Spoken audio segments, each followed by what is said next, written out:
By December 1968, the world was a jagged, fractured place.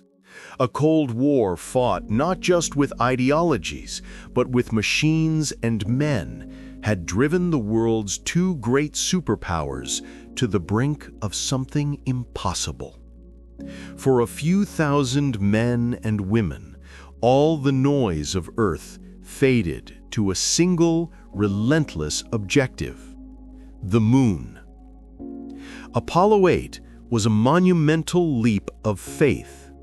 The original plan was for an Earth orbit test of the lunar module, but when the LM wasn't ready on schedule, and intelligence reports confirmed the Soviet Union was flying unmanned circumlunar missions, NASA made the boldest and riskiest decision of the program. They would send Apollo 8 all the way. 3 men, Frank Borman, Jim Lovell, and Bill Anders, were strapped atop a Saturn V rocket, a beast generating 34.5 meganewtons, or 7.7 million pounds of thrust at liftoff. They were headed 380,000 kilometers, or 240,000 miles away. That alone was a titanic feat of engineering and courage. But the true test of this mission wasn't the launch, the journey, or the splashdown. It was the moment of arrival, the moment they had to thread a 28.8 metric ton, or 63,600 pound, command and service module, Columbia, moving at nearly 9,400 kilometers per hour, or 5,800 miles per hour, into a precise, stable orbit around a world they'd only just seen with their own eyes. And they had to do it blind, alone.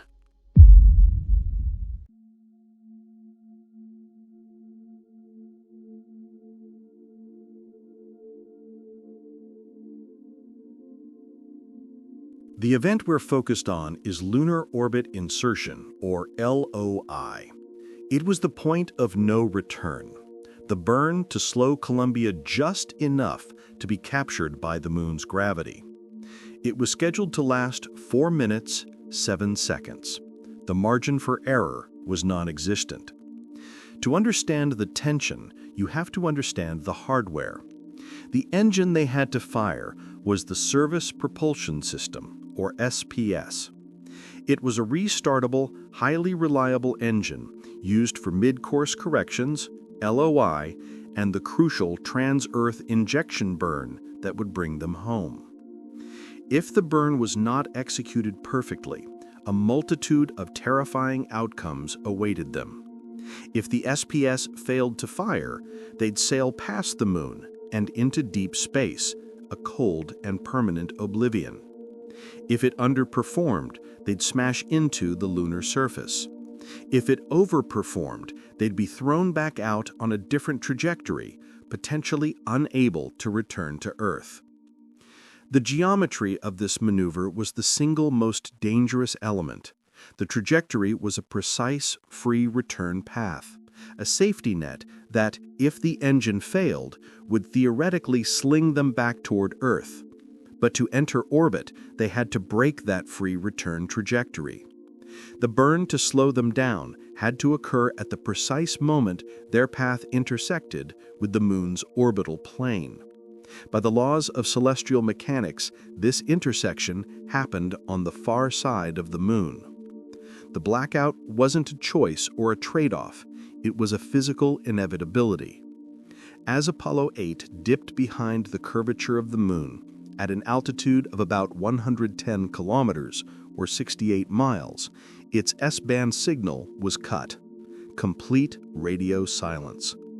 For the flight controllers in Houston, the single most critical, single most dangerous maneuver of the mission was about to take place, 380,000 kilometers away in an absolute vacuum of data. The radio silence would last for about 34 agonizing minutes.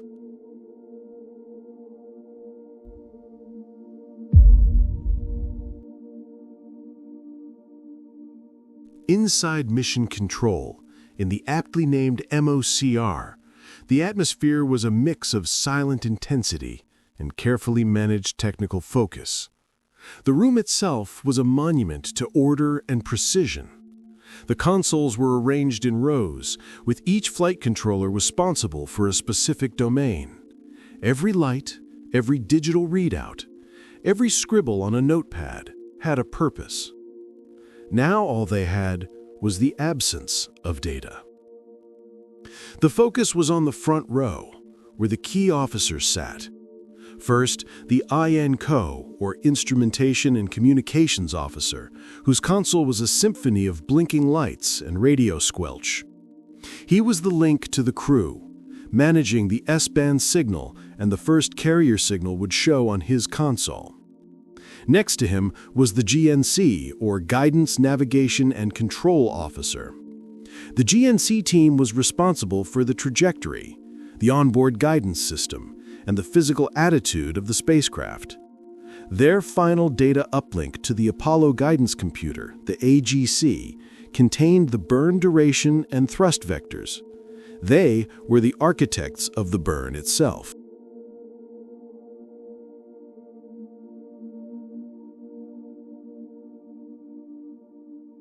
Beside them, the FIDO, Flight Dynamics Officer, monitored the real-time trajectory data and was responsible for assessing the orbital path. While the GNC was concerned with the burn's mechanics, the FIDO was concerned with its ultimate effect. He was the one who would ultimately confirm if the spacecraft was in the correct orbit. On the far end of the console sat the ECOM, Electrical, Environmental, and Consumables Manager, monitoring the critical health of the spacecraft's systems, power levels, pressure, and temperature. And at the very center, elevated above them all, was the flight director. For this critical LOI shift, that role fell to the calm, collected Clifford Charlesworth, a man whose quiet professionalism commanded the room. He was the conductor of this silent symphony, the man who had to know everything, trust his team completely, and make the final call if anything went wrong. The last data they received, just before the blackout, confirmed the spacecraft was on its nominal track. The final pre-burn calculations had been uplinked. The crew had run their pre-fire checks. The last message from Houston, delivered by Capcom Jerry Carr, was simple, yet laden with unimaginable gravity. We'll see you on the other side. On board, Borman and Lovell had entered the required burn parameters into the Apollo Guidance Computer, or AGC. The AGC was a tiny but powerful machine for its time, with 2 kilowords, or roughly 4 kilobytes, of erasable memory, and 36 kilowords, or roughly 72 kilobytes, of fixed memory. The flight plan stipulated the burn would begin 69 hours, 8 minutes, and 52 seconds into the mission. The GNC team's calculations had been refined down to milliseconds.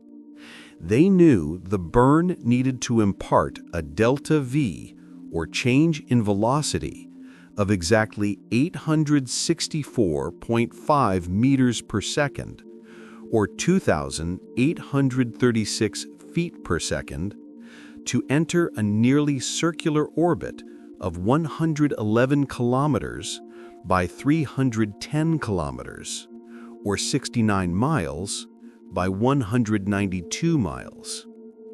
This was not an estimate. This was a target.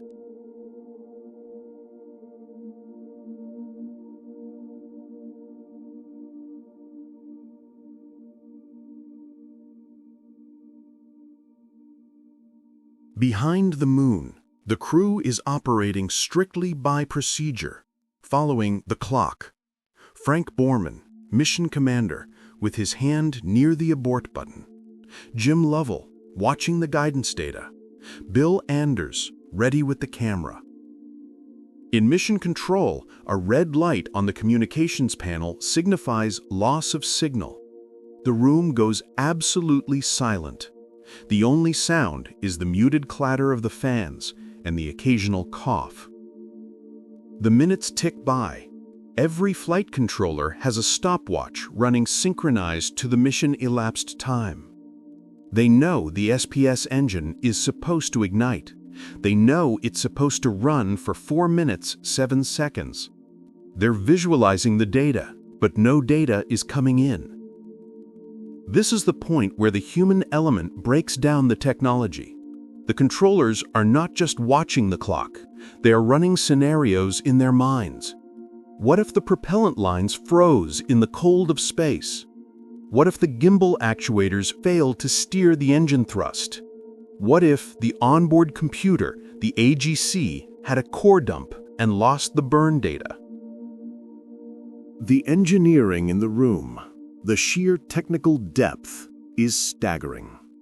The GNC team, the propulsion officers, the FIDO, they were all there, staring at their blank screens, their years of training and calculations distilled into a single collective act of faith. But engineering can't solve the absence of data. It can only provide probabilities. And in the vacuum of space, far beyond any feasible rescue, a low probability of failure is still a possibility of catastrophe. This is a waiting game that cuts to the bone. Every minute that passes is a minute the crew is committing further to an unknown fate. If the burn was successful, they were now safe, in orbit, and about to see the Earthrise. If the burn failed, they were on a trajectory that would either put them into a solar orbit, a frozen death sentence, or send them crashing into the moon.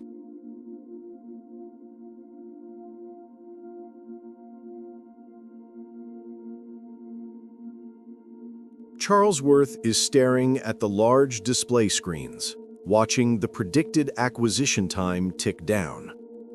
The entire room is focused on the INCO console. The time for the spacecraft to emerge from the moon's shadow to swing back into the line of sight of the massive 26-meter or 85-foot dish antenna at Madrid, Spain. The reacquisition time is calculated based on two key factors: the moon's orbital mechanics and the assumed perfect LOI burn. The precise time of emergence was an absolute measure of the burn's success. If the burn was too long, the spacecraft's orbital period would be slightly shorter, meaning it would emerge earlier. If the burn was too short, the orbital period would be slightly longer, meaning it would emerge later. The key signal the INCO is looking for is a powerful, clear carrier wave. It's a simple audio tone, a single note that says, "We are here, we are in one piece." The INCO team has the radio tuned to the exact predicted Doppler shift, the precise frequency change caused by the spacecraft's velocity. Any significant deviation from that frequency means the orbit is non-nominal and the crisis is far from over.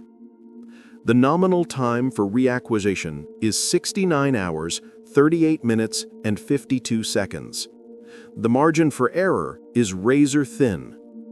For the FIDO team, including Jerry Bostick, the Doppler shift data was the only lifeline. It told them not just if the signal was there, but what the spacecraft's actual velocity was. It was a language of physics, a confirmation that they were not just in an orbit, but in the correct orbit.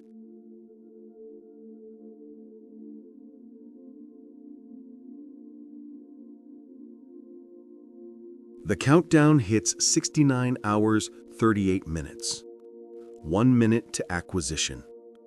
The room is absolutely motionless, not a sound.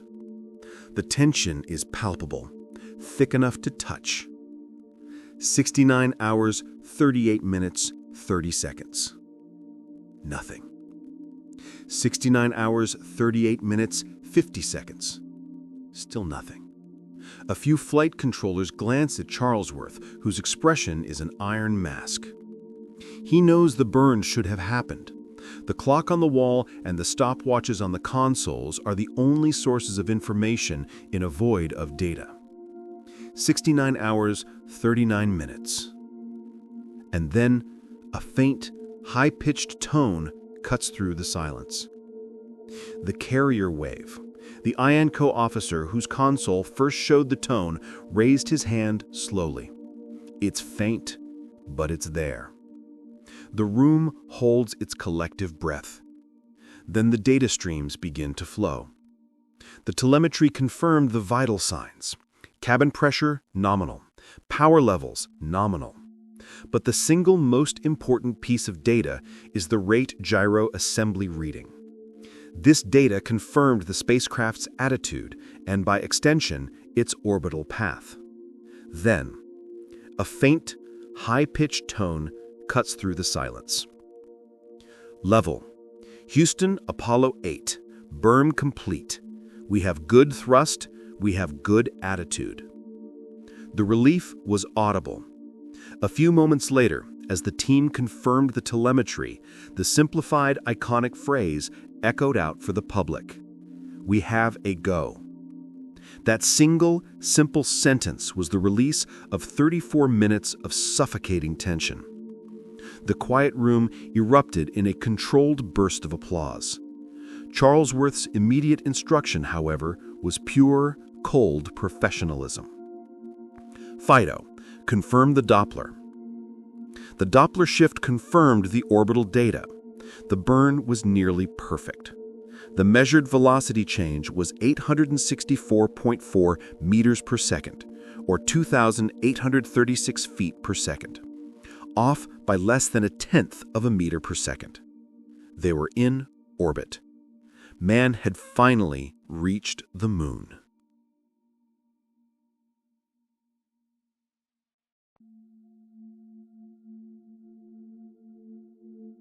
The LOI maneuver was a triumph of engineering and nerve. It wasn't a lucky shot. It was the precise execution of a 10-year program built on 500,000 people, all culminating in one single, isolated moment of perfect execution. What followed during their fourth orbit of the moon was one of the most iconic images of the 20th century. Earthrise. As Apollo 8 circled the moon, Bill Anders framed the unimaginable. The Earth, a delicate, marbled blue sphere rising over the harsh, gray horizon of the moon.